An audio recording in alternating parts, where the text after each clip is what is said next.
O Ministério da Saúde confirmou hoje a circulação do Zika vírus no país. O Instituto Evandro Chagas de Belém, referência no país em doenças infecto-contagiosas, confirmou hoje a primeira morte por Zika vírus no Brasil. Pesquisadores do Rio e da Paraíba encontraram o vírus da Zika em bebês com má formação no cérebro. Este ano o Brasil corre o risco de passar por um novo surto de Zika, o mesmo vírus que prejudicou gravemente os filhos de mulheres que contraíram a doença durante a gravidez, entre os anos de 2015 e 2016. O alerta foi feito pelo coordenador-geral de Vigilância em Arboviroses do Ministério da Saúde, Rodrigo Said, em uma reunião em dezembro com gestores do SUS e cujo áudio foi obtido pela rádio CBN. A gente percebe como a ocorrência do Zika, ela está um pouco fora da nossa sazonalidade, mostrando que a gente tem um potencial importante e precisamos ficar atentos novamente com a possibilidade da ocorrência em grande magnitude de casos de Zika no nosso país. No ano passado foram 10.700 casos, contra 200 mil em 2016. Passados 4 anos da emergência de Zika no Brasil, ainda há uma série de dúvidas sobre o que levou essas crianças a nascerem com microcefalia. Em 2018, 124 bebês nasceram com a chamada síndrome congênita do vírus Zika no Brasil. Então, esse alerta é para mostrar que temos agora confirmação laboratorial, precisamos estar atentos no diagnóstico diferencial, principalmente em relação às gestantes e às crianças. Mas no final da semana passada, um estudo liderado pela Universidade Federal do Rio de Janeiro, com a participação de outros 3 países, trouxe evidências importantes que relacionam a microcefalia à desnutrição das gestantes. Esse é o tema do Ao Ponto desta segunda-feira. Eu sou o Roberto Maltic e hoje nós conversamos com o repórter de ciência Rafael Garcia e com a cientista Patrícia Garcês, professora da UFRJ e uma das autoras do estudo. Fique com a gente.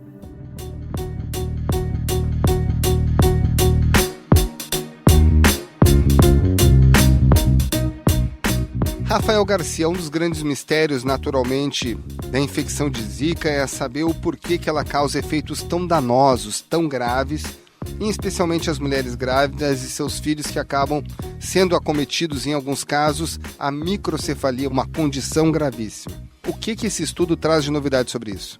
Maltic, esse estudo ele traz de novidade não tanto explicar por que o vírus causa esses danos no sistema nervoso, mas explicar por que em algumas gestantes elas acabam tendo bebês com muito dano no sistema nervoso e outras gestantes acabam dando à luz a bebês que são relativamente saudáveis.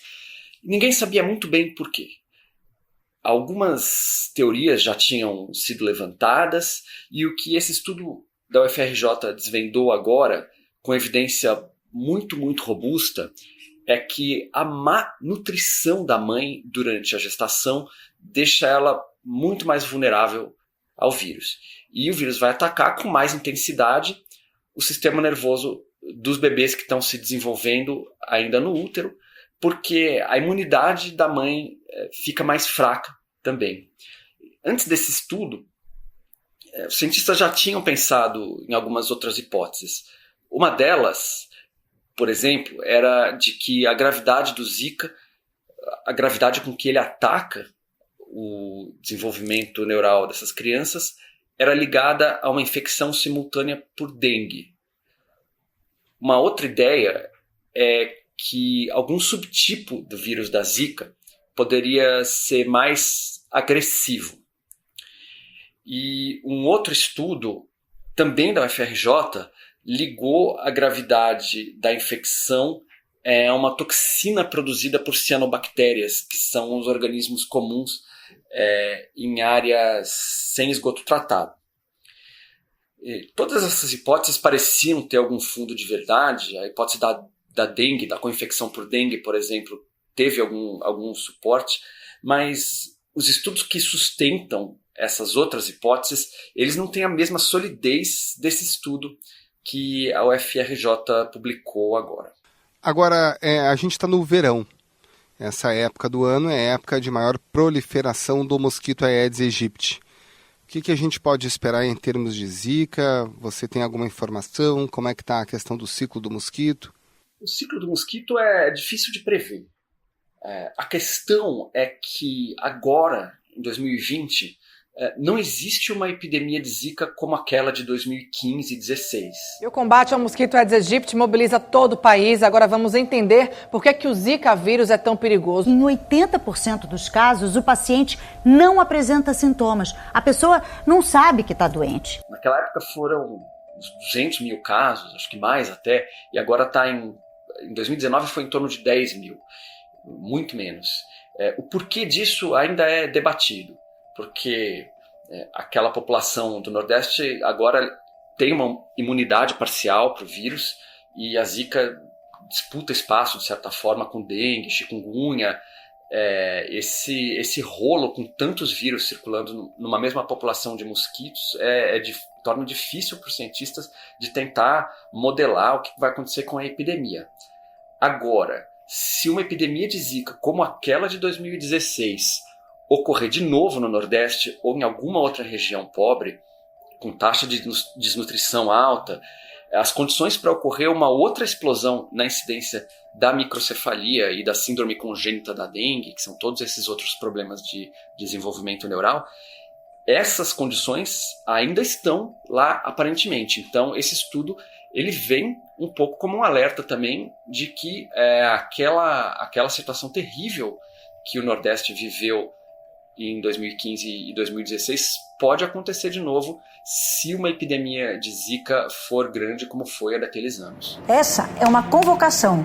O mosquito Aedes aegypti está pegando, e está pegando como nunca. Não é que isso pareça uma guerra, isso é uma guerra. Eu perdi a minha filha e a alegria de viver para a dengue. Uma guerra que já tirou de combate centenas de pessoas. Eu tive chikungunya já tem 3 anos.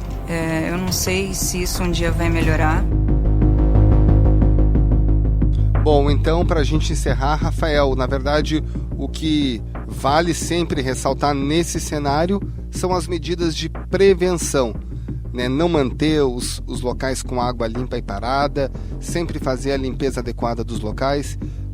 Aparentemente, esse continua sendo o principal alerta a ser feito à população de qualquer região do país. Sim, até porque o Aedes aegypti não transmite só a Zika, ele transmite também outras 2 arboviroses relevantes, que são a dengue e a chikungunya. Agora, eu acho que a lição que sai desse estudo, muito importante, é que ele mostra que existe uma certa, no caso da Zika, existe uma certa gradação, porque as gestantes que têm mais fatores de risco vão ter os bebês que mais sofrem com a Zika. E o principal fator agora parece ser realmente ligado à pobreza, porque essas grávidas elas não estavam conseguindo se alimentar direito, o que já é grave o suficiente quando você fala de gestantes e de bebês. E isso, além de ser um problema, além do problema nutricional ser um problema grave em si, ele abriu espaço para a Zika atacar o sistema nervoso em desenvolvimento daquelas crianças com mais força. E esse é o segundo fator relevante ligado à pobreza que foi levantado, porque a questão da influência da toxina de cianobactérias na gravidade com que a dengue ataca também é importante, porque isso é típico de áreas sem tratamento de esgoto, sem saneamento básico, que também afeta mais as populações mais pobres. Então, uma coisa muito importante desse estudo é lançar esse alerta de quão vulneráveis essas populações mais pobres do Nordeste estavam naquele momento, por causa da epidemia de Zika, e isso pode se repetir também em outras populações pobres do país, como periferias das grandes metrópoles. Eu acho que as autoridades de saúde vão ter que estar muito atentas para isso agora, porque o quebra-cabeças de entender por que a Zika impactou tanto aquelas pessoas e por que teve esse aumento tão grave na incidência de microcefalia, esse quebra-cabeça agora ele está se fechando já. Rafael Garcia, repórter especializado em ciência, muito obrigado, um abraço e boa semana. Obrigado, Maltic, boa semana. Professora Patrícia Garcês, como é que a pesquisa conseguiu relacionar a desnutrição das mães com a incidência da microcefalia nos fetos? Então, essa pesquisa ela foi feita de duas maneiras. A gente fez uma parte da pesquisa nos laboratórios, com animais experimentais, e uma outra parte com uma população humana, fazendo entrevistas com as mães que tiveram os filhos com microcefalia. E aí, o que vocês concluíram dessas duas linhas de investigação? Então, na parte da entrevista, né, o que a gente concluiu é que 40% das mães que tiveram os filhos com a síndrome congênita, né, com a microcefalia associada ao Zika, essas mães elas apresentavam uma desnutrição proteica durante a gravidez, né? Então, essas mães elas consumiam menos de 60 gramas de proteína por dia, que é o recomendado. O recomendado é acima de 60 gramas de proteína por dia, e elas tinham essa restrição de proteína. Aí a gente se perguntou, foi testar essa hipótese com os animais, né? Será que com os animais uma dieta de restrição proteica seria suficiente para fazer com que o vírus passasse do ambiente materno para os fetos? Então, a gente pegou animais selvagens, né, camundongos selvagens. Um grupo foi o grupo controle, com dieta controle, com 20% de proteína. E um outro grupo foram os mesmos animais selvagens, porém agora expostos a uma dieta com restrição de proteína, com 6% de proteína. E a gente expôs essas dietas durante a gravidez desses animais e também expôs esses animais à infecção do vírus da Zika durante a gravidez. E foi muito interessante, porque somente o grupo que teve a restrição proteica é que teve a prole com microcefalia. Vocês também fizeram entrevistas com mães que tiveram o vírus da Zika, mas que não tiveram filhos com microcefalia? Não, a gente não teve acesso a essa população. É uma pergunta super interessante. Na verdade, um dos revisores do artigo também fez essa pergunta para saber, né, se realmente as mães que foram infectadas, mas não tiveram os filhos com a microcefalia, se elas tinham uma dieta rica em proteína ou não. Realmente a gente não teve ainda esse acesso. Acho que é uma continuação muito interessante do trabalho. O que se destaca dos relatos dessas mães que vocês entrevistaram? O que mais lhe chamou a atenção? Me chama muita atenção, né? Nos chamou a atenção, na verdade, é um grupo enorme de pesquisadores. Esse trabalho que está sendo publicado, que foi publicado na sexta-feira, ele tem 27 coautores de 4 países diferentes, enfim. Então, é um grupo bastante grande, diferentes expertises, especialidades. E o que nos chama a atenção é a fragilidade, né, da dieta dessas mulheres. Então, 40% delas realmente consumiam pouquíssima proteína, enfim. A gente tem proteína em diferentes formas, né? Não só a proteína animal, mas também a vegetal, suplementos. E essas mulheres realmente consumiam muito pouca proteína do que é recomendado, né? Então, isso nos chamou a atenção. Quando eu apresento esse trabalho internacionalmente, as pessoas ficam bastante chocadas também, porque não é comum para elas, né, falar sobre restrição alimentar, não é uma coisa que os países ricos se preocupam tanto. Enfim, ficam sempre me perguntando, mas isso realmente acontece? Eu mostro a pesquisa, e é importante ressaltar também que às vezes causa uma certa confusão, não são todos os lugares do Nordeste, né? São regiões específicas, né? Municípios específicos, regiões bastante delimitadas, por isso que a gente está estudando mais a fundo isso. A transmissão do Zika vírus pelo Aedes aegypti provocou o aumento dos casos de microcefalia no país, principalmente na região Nordeste. Nesse momento, entrar em guerra contra o Aedes aegypti é o melhor que se pode fazer. O Zika vírus é tão perigoso a ponto dos médicos orientarem as brasileiras a não engravidar agora. Os casos de incidência de microcefalia em fetos associados à Zika tiveram uma concentração muito significativa nos estados da Bahia e de Pernambuco. o quanto que as conclusões desse estudo ajudam a gente a entender melhor o porquê dessas localidades com essa incidência maior? Eu acho que essa foi a pergunta principal do trabalho e tem muitos grupos ainda pesquisando, né? Obviamente esse é um fator, a nutrição, né? A dieta, mas é ainda um mistério, né? Por que a maior parte dos casos da síndrome congênita do Zika está localizada aqui no Brasil, cerca de 95% dos casos mundiais está no Brasil, e a maior parte dos casos brasileiros, né, mais de 75%, ao redor desse número, está no Nordeste. Então, tem bolsões de microcefalias, né, regiões e localidades com mais alto índice, né, com mais taxa de microcefalia associada ao Zika que outros lugares. Então, essa simetria ainda é um mistério, a gente não entende muito bem, e muitos pesquisadores estão se debruçando nessa questão. Então, o que a gente sabe, na verdade, desses lugares, o que eles têm em comum é que eles têm um índice de desenvolvimento humano muito baixo, né? São lugares mais pobres, vamos dizer assim, mais vulneráveis socialmente.